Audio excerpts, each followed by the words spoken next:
Yeesh. Now the one that's tough to talk about. Khadan. Khadan. Khadan is actually a friend that you are attracted to, boyfriend, girlfriend. That's khadan. A friend that you have the possibility of being attracted to. The thought might have crossed your mind. Now you cannot prove for somebody that the thought has crossed their mind. But you know, we're just friends on Facebook. We just talk sometimes. He's just doing da'wah to me. I've heard all of it. I'm from the US. And it's not like it ain't happening here. I'm not blind. Okay? I'm really happy to be in a Muslim country, but I'm not blind. This stuff is going on. And you know what? Allah Azza wa Jal talks about this in the Quran directly. It's pretty cool that He does. Like you would think Quran really talks about really sacred things. And it doesn't talk about, like boyfriends and girlfriends, but it does. It does. When the ayat of marriage come up, Allah Azza wa Jal says, مُحْصَنَاتٍ غَيْرَ مُصَافِحَاتٍ وَلَا مُتَّخِذَاتِ أَخْدَانٍ. That when the women that should be qualified to get married, the kind of women men should try to marry are women that are muhsanat. You're bringing them into the protection of your family. You want to start a family with them. That's the first thing you look for in a girl when you want to get married. Is this the girl I want to have a family with? Would she be a good mother? Is she good to her own mother? Is she a good child herself? Does she have family qualities herself that she would be a good family? If you are rebelling against your parents and he's rebelling against his parents and you want to get married and all of that, well, you know what? It sounds like an Indian movie for a while, but eventually you know what's going to happen? You are going to have the most miserable life because you don't have the fundamental values of what it means to be in a family.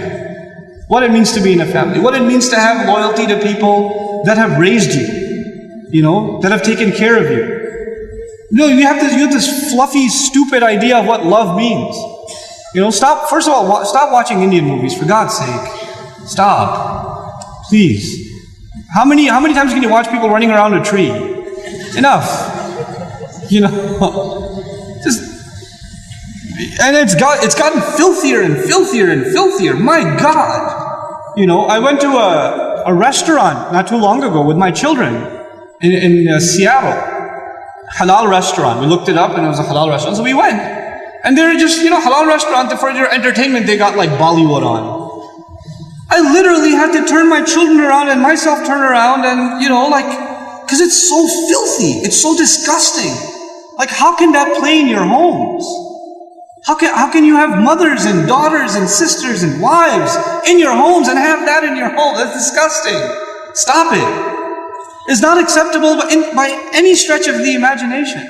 You're destroying your families by doing this, What you allow to, these are friends you've made, these digital friends you've made that you're watching all the time. SubhanAllah, the harm they have. So, coming back to akhdan though, what does it mean? وَلَا مُتَّخِذَاتِ أَخْدَانٍ. First of all, look for a wife that is going to start a family with you, that will be in the protection of the fort of your home. And then, غَيْرَ مُصَافِحَاتٍ, that you're not just there to get your lust out of the way.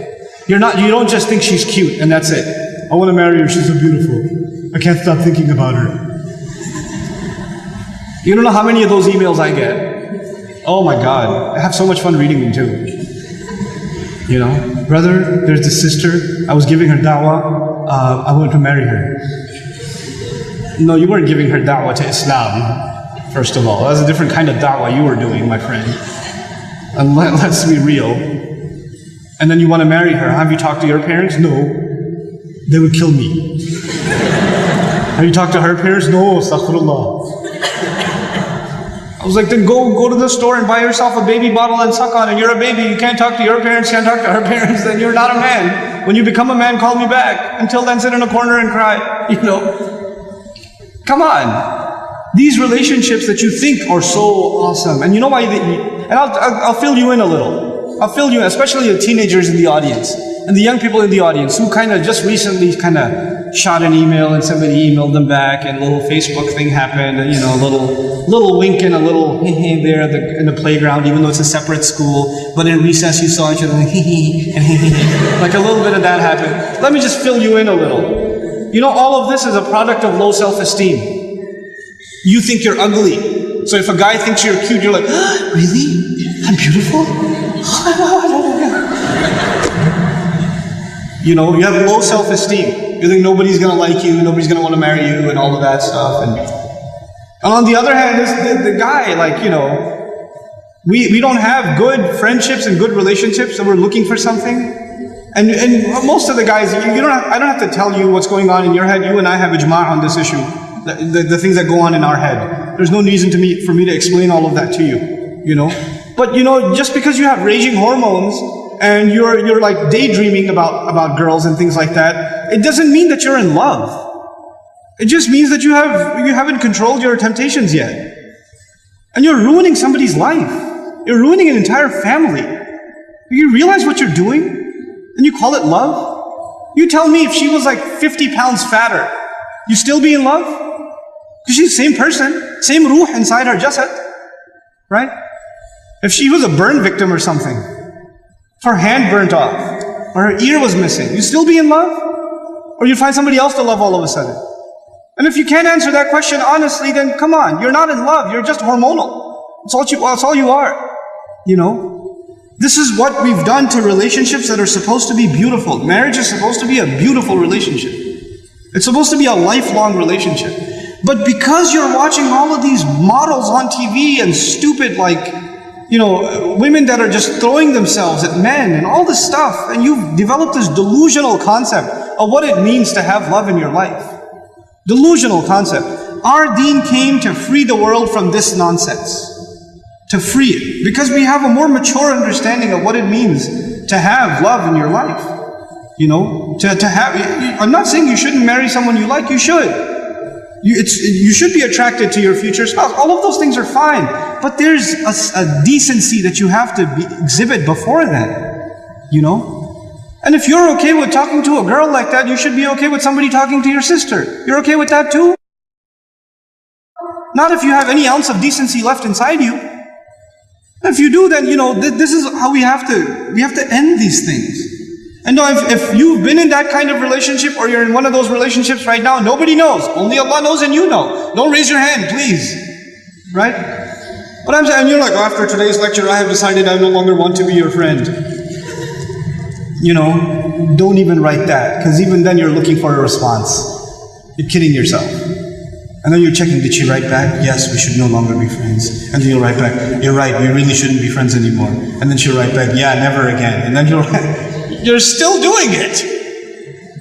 Just stop, just cut it off. Just cut it off. It's not good for you.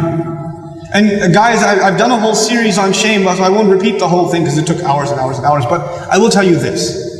It's okay to be attracted to a girl. Allah put that in you. You're not evil for finding a girl beautiful. It's not haram for you to feel that way. You have to control it though. You have to control yourself.